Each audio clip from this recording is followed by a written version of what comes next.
objectif aujourd'hui de la réunion que vous voyez, c'est pas pour une obligation, mais c'est pour un plaidoyer.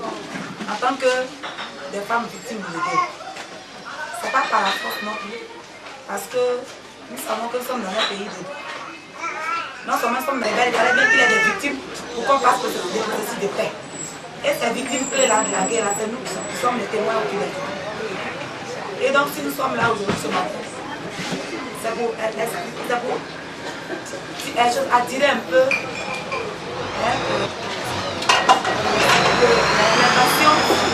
l'attention de notre gouvernement sur la personne du professeur Kwame N'Guessan Theodore, président du mouvement patriotique Akunda Oufoué.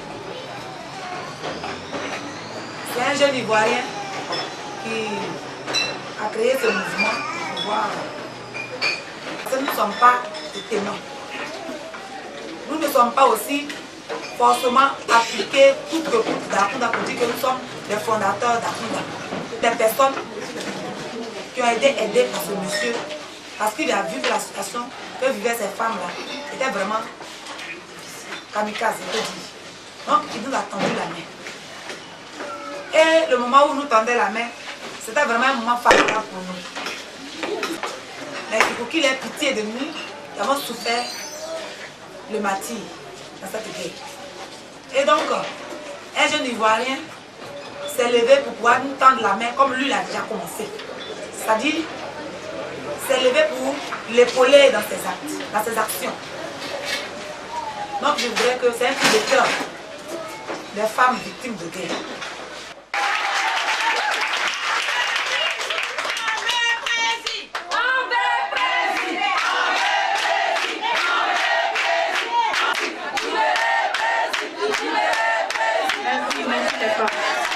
Merci les femmes.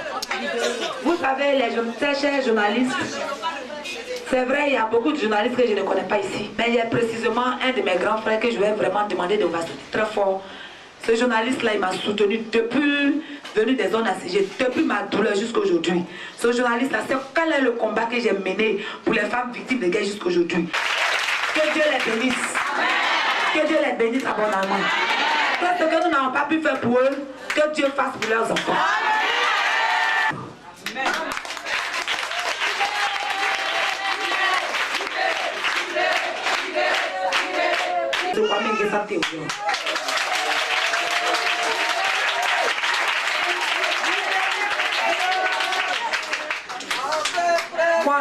Moi personnellement, en tant qu'une victime clé de la guerre, que toute la Côte d'Ivoire connaît, que les Nations Unies connaissent, que France Internationale connaît, qu'au sommet, on pardonne à ce que ce groupe s'assoie aujourd'hui à la primature.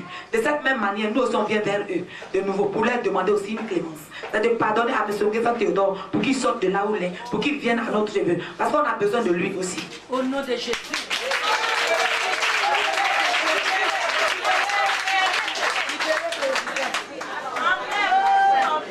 Les femmes pleurent. Les femmes font mission. Elles vont prendre des marchandises à les président de Laurent Gbagbo. On demande pardon. De la même manière, ces femmes-là crient et que leur cœur est meurtri. Je voudrais demander au président Gbagbo, de la manière que nous l'aimons, et nous avons souffert pour lui. Nous avons dit, on veut Gbagbo, même si pour mourir, nous devons mourir. De cette manière qu'il se souvienne de nous. Parce que s'il se souvient de M. Kwame N'Guessan Theodore, il se sera souvenu de Kobri. Il se sera souvenu de Donald. Il se sera souvenu de toutes les femmes qui ont souffert de la guerre amèrement. Parce que ce monsieur... C'est un grand monsieur, elle va faire quelque chose pour que N'Guessan nous revienne, c'est un sauf. Je voudrais maintenant passer la parole aux journalistes. Je voudrais qu'on acclame nos frères. Le nombre de 3000 femmes, vraiment depuis le 3 décembre, après on fait des appels en charge, en leur demandant de ne plus aller auprès du président de la République, parce que ce monsieur est plus préoccupé par la paix qui prévaut ici en Côte d'Ivoire. Donc, comme lui, c'est au nom de l'indépendance économique qu'il veut pour la Côte d'Ivoire qu'il a été attaqué, lui, N'Guessan Theodore, il veut copier cette politique de l'indépendance économique en récupérant toute l'économie de la Côte d'Ivoire et donner aux Ivoiriens. Et c'est en cela que lui aussi, il est attaqué. Je pense que c'est le même combat, mais il n'est pas compris. Alors nous qui avons compris qui est venu à lui et qui attend de nous aider, c'est ainsi que ce matin, nous vous avons convié pour que vous puissiez comprendre un peu l'action de Guessant Kwame Théodore et de son mouvement en faveur des Ivoiriens et de la Côte d'Ivoire en général. Alors l'exposé de...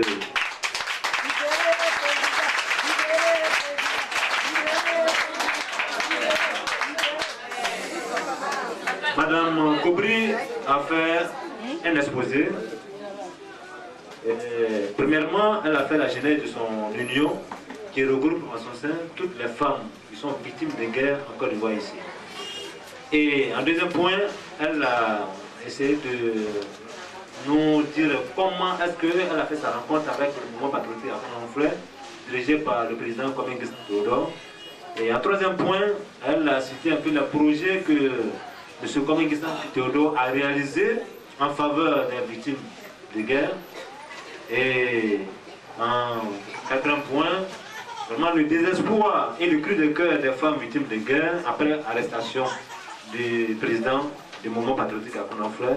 Et en cinquième point, elle a émis le vœu des femmes victimes de guerre auprès des autorités politiques et judiciaires afin de pouvoir, un temps soit peu, libérer notre cher président qui est en train de se battre pour la cause des victimes de guerre et en général pour les Ivoiriens. Parce qu'à Frère, il faut dire que pour adhérer, il faut être Ivoirien et avoir un village. Pour lui, c'est récupérer l'économie de la Côte d'Ivoire qui se trouve dans la main des étrangers. Cette fois-ci, pas par la violence, mais par la stratégie, pour que, aujourd'hui, les Ivoiriens que nous soyons fiers d'être en Côte d'Ivoire, parce que comme disait l'autre, la Côte d'Ivoire, au fond, il a rendu la Côte d'Ivoire riche, mais lui, il est venu rendre les Ivoiriens riches. Mais compte tenu du fait que l'économie de la Côte d'Ivoire se trouve dans la main des autres, alors les Ivoiriens ne sont pas riches.